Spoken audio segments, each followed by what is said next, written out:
Supreme court ने इस मामले में अपना फैसला सुरक्षित रखा कि क्या विवाह अमान्य घोषित होने पर हिंदू मैरिज एक्ट 1955 की धारा 25 के तहत गुजारा भत्ता दिया जा सकता है। जस्टिस अभय S.O. के, जस्टिस एहसानुद्दीन अमानुल्ला और जस्टिस आगस्टीन जॉर्ज मसीह की पीठ ने इस मामले में दलीलें सुनी। सुनवाई के दौरान पीठ ने भाऊ साहेब संधू पुत्र राघोजी मगर बनाम लीलाबाई पत्नी भाऊ साहेब मगर मामले में बॉम्बे हाई कोर्ट के फैसले की आलोचना की, जिसमें अमान्य विवाह के संदर्भ में अवैध पत्नी शब्द का इस्तेमाल किया गया था।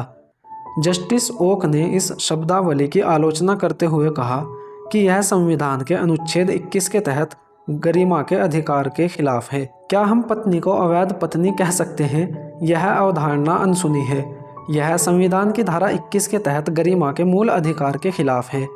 बॉम्बे हाई कोर्ट ने इस हद तक जाकर कहा कि जिस पत्नी की शादी ने उसके विवाह को अमान्य घोषित किया वह नाजायज पत्नी है।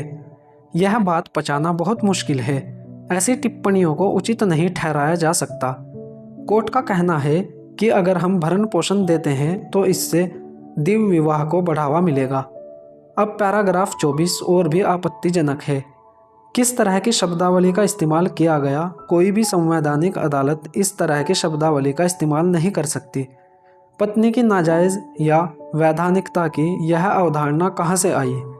यह अवधारणा सबसे ज़्यादा शून्य या शून्यकरणीय विवाह से पैदा हुए बच्चों पर लागू होगी। अगस्त में खंडपीठ द्वारा हिंदू मैरिज एक्ट की धारा 24 और 25 की व्याख्या पर विभिन्न अदालतों के परस्पर विरोधी फैसलों को उजागर करने के बाद मामले को 3 जजों की पीठ के पास भेजा गया। धारा 24 वैवाहिक मामले के लंबित रहने के दौरान अंतरिम भरण पोषण का प्रावधान करती है, जबकि धारा 25 स्थायी गुजारा भत्ता और भरण पोषण से संबंधित है। मुख्य मुद्दा यह है कि क्या इन प्रावधानों के तहत भरण पोषण दिया जा सकता है। जब हिंदू मैरिज एक्ट की धारा 11 के तहत विवाह को शून्य घोषित कर दिया जाता है, जिसमें दिव्य विवाह, निषिद्ध डिग्री के संबंध या सपिंडा संबंध शामिल है। सितंबर में न्यायालय ने पक्षों को लिखित प्रस्तुतियां दाखिल करने की अनुमति दी थी। कार्यवाही के दौरान पीठ ने निर्णय सुरक्षित रखने के पहले दोनों पक्षों की दलीलें सुनी।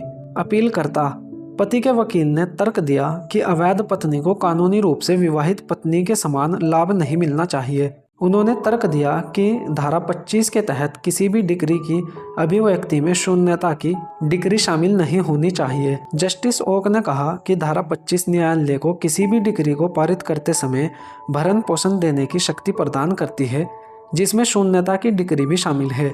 उन्होंने इस बात पर जोर दिया कि न्यायालय के समक्ष प्रश्न यह नहीं था कि भरण पोषण दिया जाना चाहिए या नहीं, बल्कि यह था कि क्या न्यायालय के पास शून्यता की डिग्री पारित करते समय धारा 25 के तहत ऐसा करने का अधिकार है। जस्टिस ओक ने सवाल किया कि ऐसी स्थिति में पत्नी को भरण पोषण से वंचित क्यों किया जाना चाहिए।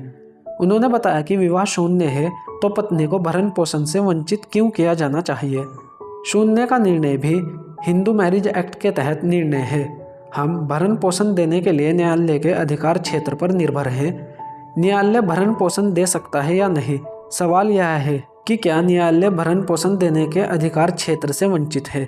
जस्टिस ओक ने आगे कहा कि यह यमुनाबाई अनंतराव अवध बनाम अनंतराव शिवराम अवध और अन्य के दृष्टिकोण से विरोधाभासी नहीं है, जिसमें कहा गया कि CRPC की धारा 125 के तहत शून्य विवाह में पत्नी भरण पोषण पाने के हकदार नहीं है। उन्होंने बताया कि धारा 125 भरण पोषण के लिए सारांश उपाय प्रदान करती है, जबकि वर्तमान मुद्दा हिंदू मैरिज एक्ट धारा 25 से संबंधित है, जो वैवाहिक मामलों में गुजारा भत्ता निर्धारित करने के लिए व्यक्तिगत कानून के तहत प्रावधान है। उन्होंने कहा, कोई विवाद नहीं है। यमुनाबाई का मामला धारा 24 और 25 के तहत नहीं है। यह 125 CRPC के तहत है, जो स्वाभाविक रूप से एक सारांश उपाय है। धारा 125 CRPC के तहत न्यायालय हमेशा कह सकता है कि आप नियमित व्यक्तिगत कानून के तहत जाएं, जो आपको भरण पोषण देगा।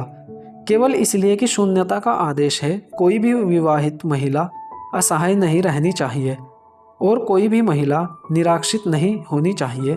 यही भरण पोषण देने का उद्देश्य है।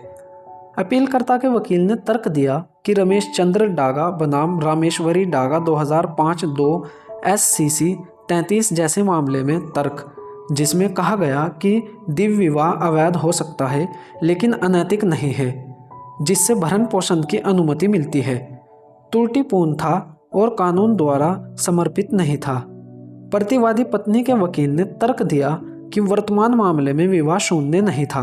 हालांकि जस्टिस ओक ने स्पष्ट किया कि न्यायालय इस धारणा पर आगे बढ़ रहा था कि विवाह शून्य था, क्योंकि यह संदर्भ मामला था जिसका उद्देश्य कानूनी प्रश्न का निर्णय करना था। न्यायालय ने कहा कि कानूनी प्रश्न के निपटारे के बाद मामले का निर्णय नियमित पीठ द्वारा किया जाएगा।